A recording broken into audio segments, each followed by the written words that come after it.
어떤 사람이 죽게 와서 이르되 선생님이시여 내가 무슨 선한 일을 하여야 영생을 얻으리이까? 예수께서 이르시되 어찌하여 선한 일을 내게 묻느냐?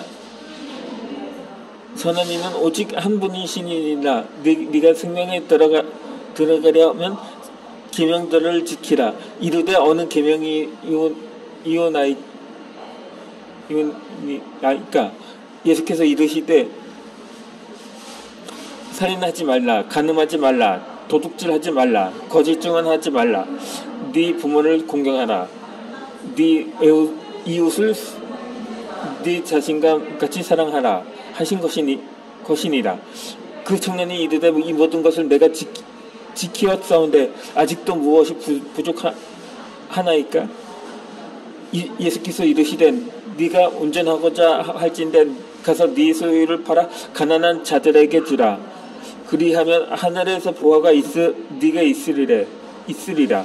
그리고 와서 나를 따르라. 라고 마태복음 19장 16절에서 21절까지의 기록을 읽었다는 거죠. 그 말씀을 접한 안토니우스는 예수님 나는 당신을 사랑합니다. 내게 들려주신 말씀 그대로 따르겠습니다. 라고 결단의 기도를 합니다. 그러더니 자신의 많은 자산을 팔아 가난한 사람들에게 나누어줍니다. 그 재산은 6달 전 부모님이 세상을 떠나면서 안토니우스가 물려받은 유산이었습니다. 그 후에 안토니우스는 기도에 전념했습니다. 마을 어귀에 있는 공동묘지의 깊은 무덤으로 거처를 옮기고 전적으로 기도에 힘을 쏟았습니다. 그 다음에는 아예 사람들의 발길이 닿지 않는 사막으로 옮겨갔습니다. 사막 한가운데 로마군이 사용하다 버린 요새로 들어가 더욱 기도에 힘썼습니다. 사막에서 목숨을 부지할 수 있었던 것은 친구들 덕택이었습니다. 친구들이 6달에 한 번씩 마른 빵과 소금을 안토니우스에게 가져다 주었습니다. 안토니우스의 전력을 다하는 기도는 마귀에게 위협적이었습니다. 마귀는 기도를 막으려 애를 썼습니다. 어느 때는 벗은 미녀의 모습으로 나타나 유혹하기도 했습니다. 때로는 친구의 모습으로 나타나 그를 설득하려고 했습니다.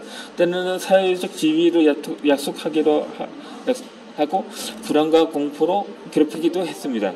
안토니우스는 그런 마귀의 방해에 굴복하지 않았습니다. 그는 더 기도에 전념할 뿐이었습니다.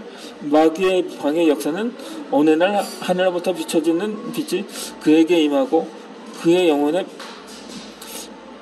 평화가 넘치면서 끝을 맺었습니다.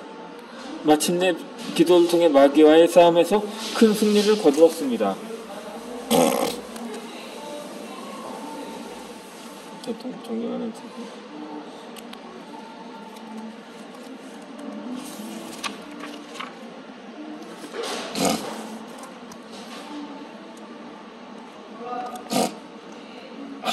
하느님은 기도하는 안토니우스에게 영적 능력이 나타나게 하셨습니다. 그가 발을 국기과 체질을 심어 재배할 때의 일입니다. 짐승들이 와서 농작물에 피해를 주곤 하였습니다. 그럴 때 안토니우스는 들짐승들을 말로 나무랐습니다. 너희는 어찌하여 내가 너희에게 손해를 끼치지 않는데 너희가 내게 손해를 끼치느냐? 내게 주님의 이름으로 명하느니 물러가라. 다시는 이 근처에 얼씬거리지 말라고 책망했습니다. 그랬더니 들짐승들이 다시는 피해를 끼치지 않았습니다.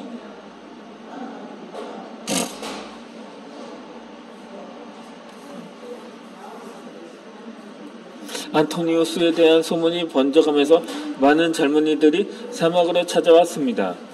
안토니우스는 이제 이름 없는 존재가 아니었습니다. 대단한 명성과 영향력을 가진 존재가 되었습니다. 그 예수님을 사랑하는 것이었으며 깊이 기도하는 것이었습니다. 그는 모여드는 사람들을 피해 더 깊은 사막으로 들어가곤 했습니다.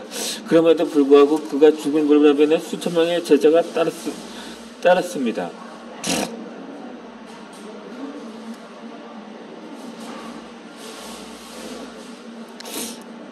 우리가 기억할 것은 마귀가 안토니우스 같은 영적인 거인의 기도에만 방해하는 것이 아니라는 점입니다. 앞에서 몇 가지 예를 들었듯이 마귀는 모든 그리스도인들의 기도를 방해합니다. 기도를 하려고 하면 할 일이 생깁니다. 사람이 찾아옵니다. 이런저런 생각으로 머리가 복잡해집니다. 마음이 조급해지기도 합니다. 이런 것들에게 영향을 받다 보면 어느덧 기도의 열정이 사라지고 맙니다. 기도의 자리를 벗어나게 됩니다. 저도 기도의 방해를 받지 않기 위해 취하는 방법들이 있습니다. 새벽 기도를 마친 후 아내가 바나나, 견과류, 우유를 섞어 갈아주는 것을 한 잔 마신 후 점심 식사 전까지 기도에 집중하는데, 그럴 때는 휴대폰 벨소리가 들리지 않게 해놓습니다. 저를 찾는 사람이 있을 경우에는 아내에게 부탁하여 급한 일이 아니면 점심때가 지난주에 다시 와서 이야기하라고 전달합니다. 사람을 만나는 일정도 잡지 않습니다. 이렇게 하니 기도에 집중하지 못하도록 방해하는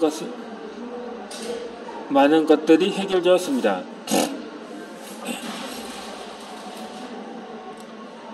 그러나 위와 같은 장치를 해놓았다고 해서 마귀의 회병이 끝나지 않습니다. 잡생각이 들게 한다든지, 환영을 보게 한다든지, 환청을 듣게 한다든지, 감정적으로 요동하게 만든다든지 하는 방식으로 얼마든지 기도를 방해할 수 있습니다. 이럴 때는 버티고 앉아만 있다고 방해거리가 사라지지 않습니다. 기도를 망치려는 때는 악한 마귀를 쫓아내야 합니다. 참 감사하게도 예수님을 우리의 인생의 구주로 영접한 이후에 우리에게 예수 이름의 능력이 주어졌습니다. 그 능력을 힘입어 마귀를 대적하면 압니다. 성경은 마귀를 대적하라, 그리하면 너희를 피하리라고 가르칩니다. 마귀는 우리가 피해야 할 정도도 너무나도 무섭고 강력한 존재가 아닙니다.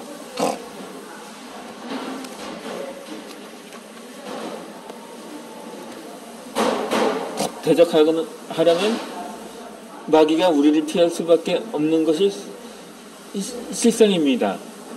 마귀를 대적할 때 마귀를 피한다는 영적 원리는 제게 집회를 인도할 때 정말 많이 경험합니다. 저는 집회 중에 성도들에게 합심하여 기도를 시킵니다. 성도들이 실컷 기도를 하면 제가 예수 이름으로 힘입어 사랑하는 성도들을 낙심하게 하고 맥빠지게 하고 기도에 집중하지 못하게 하고 열등감이나 자격지심 따위도에 흐느적거리게 하고 주저앉게 만드는 악한 마귀가 예수 이름으로 명하노니 묶은 것을 풀고 떠나갈지어다라고 선포합니다. 감사하게도 이 선포와 함께 많은 이들이 묶였던 것에 자유해지고 새 힘을 얻습니다.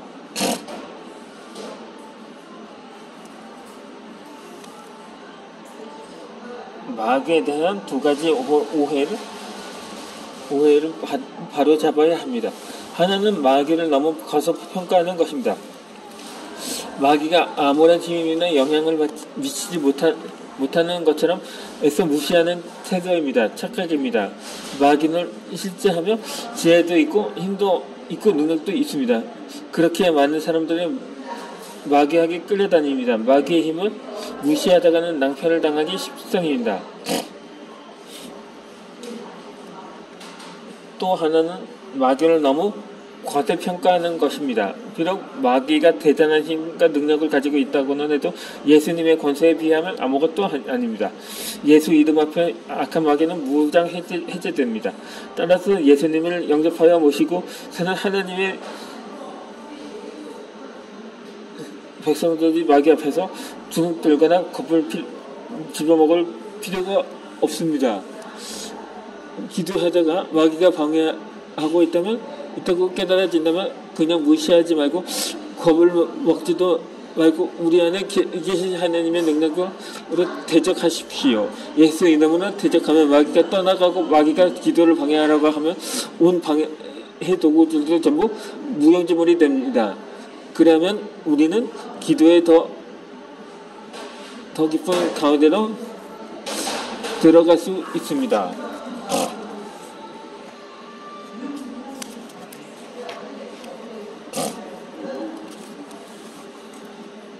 소제목 제12장 입을 크게 열고 기도하라.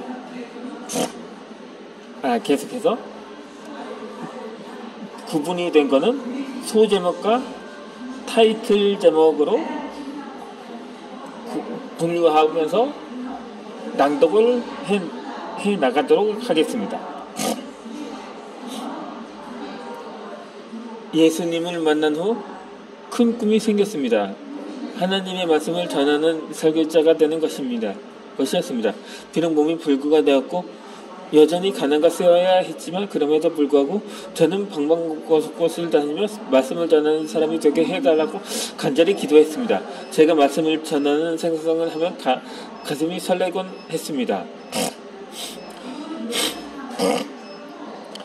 우리 집에서 학교까지는 걸어서 40분 정도 걸립니다. 논길 사이로 난 좁은 길을 걸어서 다녔습니다.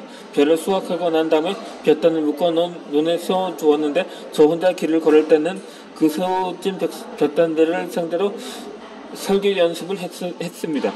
여러분, 예수님 믿으세요. 예수님은 우리의 죄를 대신 지시고 십자가에 죽으셨고 부활하셨습니다. 이 예수님을 믿으면 죄사함을 받고 구원을 얻습니다. 라고 외쳤습니다. 이 고등학교에 진학하면서 미션 스쿨인 신성 고등학교에 시험을 쳐서 합격했습니다. 합격한 첫날 담임 선생님이 오시기도 전에 교실 전면에 위쪽 편 위에 매달려 있는 텔레비전을 통해 예배가 진행되었습니다. 선생님이 계시지 않는 상황에서 텔레비전으로 진행되는 예배에 학생들이 집중할 리가 없었습니다. 교실은 말 그대로 난장판이었습니다.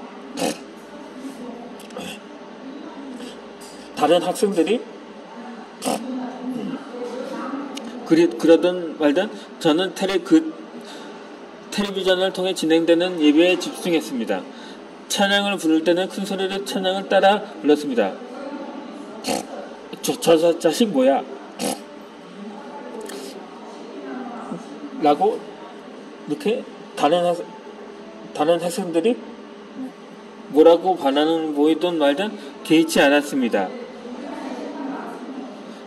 저에게 있어 예수님은 가장 소중한 분입니다. 하나님께 예배를 드리는 시간은 다른 어떤 것과 비교할 수 없었습니다. 그러니 다른 아이들이 뭐라고 하든 말든 저는 예배를 드렸습니다.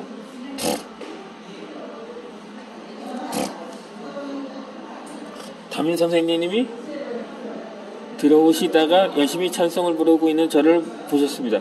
저에게 교무실로 따라오라고 하셨습니다. 교무실에 갔더니 선생님은 대뜸 절 보고 부반장을 하라고 말씀하셨습니다. 반장은 학급의 행정을 책임지고 부반장은 학급의 신앙을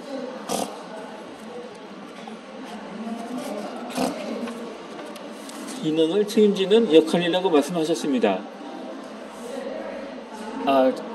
그러면 일단은 나머지 158장으로 남았으므로 이어서 설명을 드리겠습니다.